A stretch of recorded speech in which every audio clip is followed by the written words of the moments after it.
harka fuunee hordoftoota keenya YouTube nagaan isiniif haa ta'u akkam jirtanii nagaa keessanii anis nagaa kooti galanni gooftaadhaaf haa ta'u isinis baga nagaa taatan jecha warroonni maatiin aan ta'e maatii subscribe godhaa like godhaa isinin jala yaa kaskas jedheetu man dhufe jechuudha yaa muqatiidha manni barumsaa hin jiru uummanni mana oolaa baay'ee nama jibbisa jechuudha dhugaa rabbiin viidiyoo yookaan waraabaa jiru jechuudha.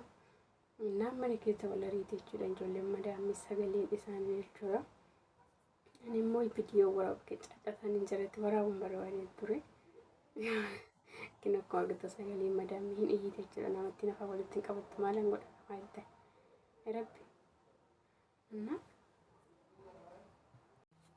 Luka caccataan isaanii maalate sagaleen isaanii keessan iyyinaan nan qabadde jechuudha. Addaan kutte viidiyoo maalan godha jechuudha. Innaarraa mataa kamuu dhiqadheen jira jechuudha. Innaa akkasitti qabsiifadheen jira. Muqatiidha waan ta'eef yesuusum bishaan keessa baybeessin godhu luka rabbe. Amma ammoo fuula koo maasajaa godhachuu barbaadeen jechuudha.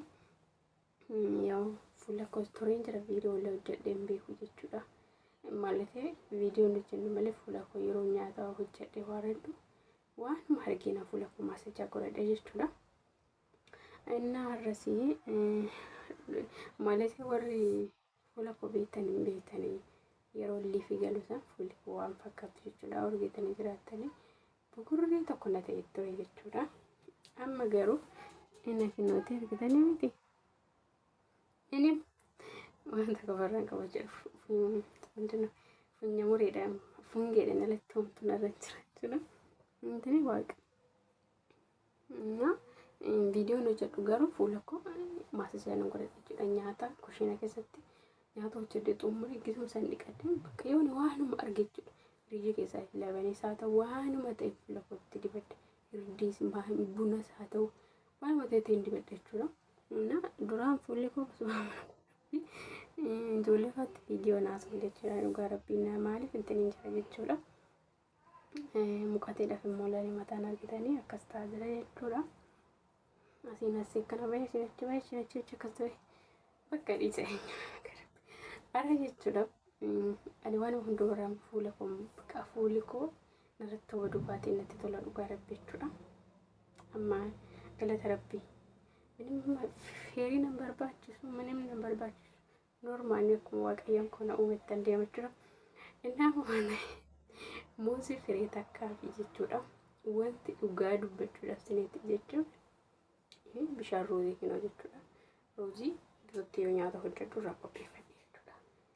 Kinooti ishiin kun geessi fuula waan ta'eef baay'ee na fixxu jechuudha. Muuzii takkitti ishuma tana fayyadama. Ani wantan fuula koo maasajaa godhadhe waan hundumarraayyuu fuula koo lawxii kan naa fide dhugaa waaqee dubbachuu amma kana yoo man dibadhe beektanii muuzii fi ruuziin dibadhe jechuudha.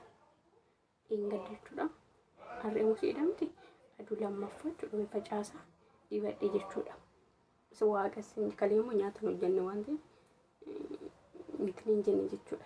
Maasajaa godhanne har'ammoo nyaata hojjedheen jira waan ta'eef innaa kanaaf maasajaa godhe dhugaa waaqessin jedha wanta baay'ee hirdii maalirra kan fayyadame irraayyuu ani akka kanneen lamaan fuula koo bakka fitti kanaa godheen jiru dhugaa waaqee dubbachuudha. Innaa itti fayyadama ilaalee isiniin jedha malee yoo ofii kiyya itti fayyadamee ilaale isinis immoo maaliif wanta simmiidhu waan isiniif hin fidu jechuudha dhugaa dubbachuudha. Maaliif batarii dammoo fuulli keenya waan danda'u jechuudha. Anama saamunaa manamne saamunaa manamne fakkeenyaaf saamunaa fuulaa addatti godhatee dhiqata miti fuulli koo waan akkasiin beeku jechuudha. Iddoo jechuudha saamunaa marqaddina fuula koo dhiqadha jechuudha. Amma garuu saamunaa fuula kootiif eegan fuula koo bakka sirreeffachuun qaba jedhe sagaleen jaraa keessa na ilaala. Innaarra uummanni afaan walitti qabachuu didee jira. Amma akkuma argitanii muuzii xiyyaa quncifadhee tanaan itti godhadhe jechuudha. Maalatee walitti rukkutee dhufa jechuudha. Walitti dhufna viidiyoo dheeressuun barbaadu. Kanaafuu akkas godhadhee jechuudha walitti rukutee jira bannagarachi ላይ ማለት ሙዚቅ tokko fixu jechuudha ግማሽ godhadha jechuudha ግማሽ ወርበደን ሞኛደ ከበርባደን ጎዳይ ማለት ሲንጋ jechuudha ግማሽ ነው ይሁ ማለት ፉል ያከመታት ምት ዋንዴ ባይስ ነፍቱ teechisuudhaaf immoo akkasitti baxabaxanii yoo teechisan intini jechuudha teechisiinaa yaw ammani kanan fixu jechuudha garuu nan dafa boru yoo nyaata hojjedhe deebi'ee anan biraatan hojjetadha yoo immoo nyaata hojjenne boru fuula komaasa jaan godhadhu iftaanan godhadhu jechuudha yeroo nyaata hojjedhu kushiina keessa turu yeroo kushiina keessatti nyaata xabbasu jiraan ture zayitii isaanii kun muqatee wajjin wanta gisee akkasii bichaan dibadda fuula koo guyyaa sadii akkasitti fuula komaasa godhadha amma yaw nan dibadha jechuudha sinfuun durumatti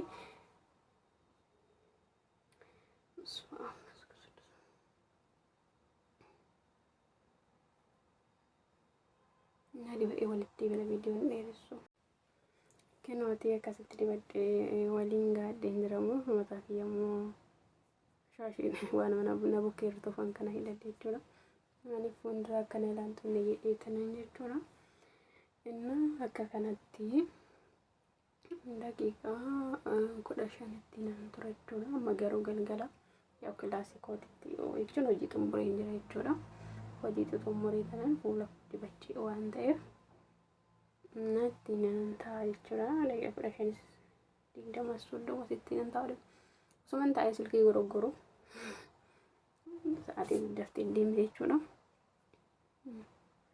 eegdee bakka kana fayyadamtanna abbaa manaa keessan gaafa heerumtan wala fiirinaa biti wala maal lipstingi maal dibitiin jechuudha kan faringe sana akkasitti bareedin dibateen dhugaa waan nama adii intan diima san dhiiga fakkaatu san dibateen ashee enna akka kanatti ittiin nan tura walitti deebina ashee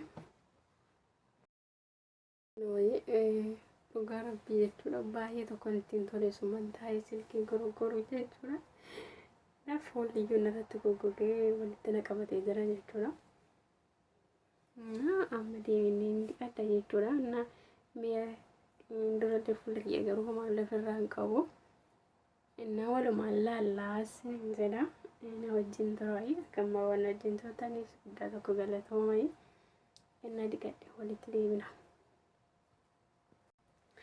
kanaafuu deebi'ee jira basuma Karabbii ani waan nasin jedhuun qabu dhugaa waaqa dubbachuudha jedhani intini fakkaata jira dhugaa baay'ee tokko bakka fuula keenya kan hin bareechuudha jechuudha naani rabbi basuma baay'ee kan tasaqaayee jechuudha fuula koo waliin baay'ee dhugaa waaqa dubbachuudha namni na arge martuu maa inni kenninaan jechuudha maa inni warra sitillee janaa shuu naan jedhu jechuudha shuu ujji kennan jedhu jechuudha dhugaa waaqa jechuudha namni teeffaan jechuudha enna qoricha meeqa bitadhee gimbirree kiyya bilaashumatti hin balleeche mee isinumtuu iyyuu laala jechuudha viidiyoo ammaa kanaa fi isa dura yeroon jalqabu san laala jechuudha malati akka lawxiin jiru hin beektan jedhee abdiin qaba jechuudha annaa akka kanatti deebisee immoo jechuudha silkiirra baay'ee hin turina jechuudha waroon fuulli keessan sinirratti baadee silkiirra hin bulina jechuudha irriiba gaara faayi baansoo xiqqaate sa'aatii 6 irriiba rafaa jechuudha ani amma jechuudha dibannaa bichaallee sun taane fuulli namaa inti tokko jiru tokko fuulli isaanii kan jira jechuudha baay'istanii silkeerra hin turina irriiba rafaayi amma ni dhugaa gamma nama akkatti diba'ee miti isa dhugaan sin jedha ganama yoon ka'u jechuudha irriiba sirnaan rafe taanaan bakka silkii sirnaan cufee rafe taanaan inni dhugaa waaqa fuulli jechuudha ina itu dhugaa waaqa sin jedha ofuma kiyyaa'in bakka fuula koo akkas godheen ilaala jechuudha bakka daabboo bukaayee fuula duqeetiin tubaayit akkasuma ta'a jechuudha anna maaliif akkasitti yoo fuula bareedaa qabaattu jechuudha irriiba rafaayi silkiirra hin turina amma laaltan laalati kazaan baalamu irriiba keessaan rafaayin siniin jedha maletee dibannaa bichaa fi maasajaa bichaa miti jechuudha fuula keenya kan bareechu ani duraan silkiin godogora tiiktookiin jedha maalan jedha amma kanaayyuu baay'een ture sirra jechuudha Facebook seenee jechuudha baay'een ture jechuudha inna viidiyoon kiyyarraa kana fakkaata akka jaalatan abdiin qaba jechuudha yommuu gaafii qabaatanii komentii jalatti teechifadhaa jechuudha. Itti siqee isinitti agarsiisa. Miidhani yalla galata rabbi akkana yoon godhu dura shakakkana jala jechuudha. Bugurriidhaaf akkasuma godhu jechuudha. Amma garuu waan tokko hin jiru. Na viidiyoon kiyya kana fakkaata. Jaalatan laayik godhaa, laayikiidhaan jammaraa, sabiskiraayib godhaa. Warri maatii naaf hin taane na jajjabeessaa isin jedha. Anis immoo akkasuma nan jajjabaadha inshaallah jechuudha. Nana gadhan naaf turama viidiyoon biraatti walitti deebinutti. Gaafii qabaattanii immoo komentii jalatti teechifadhaa.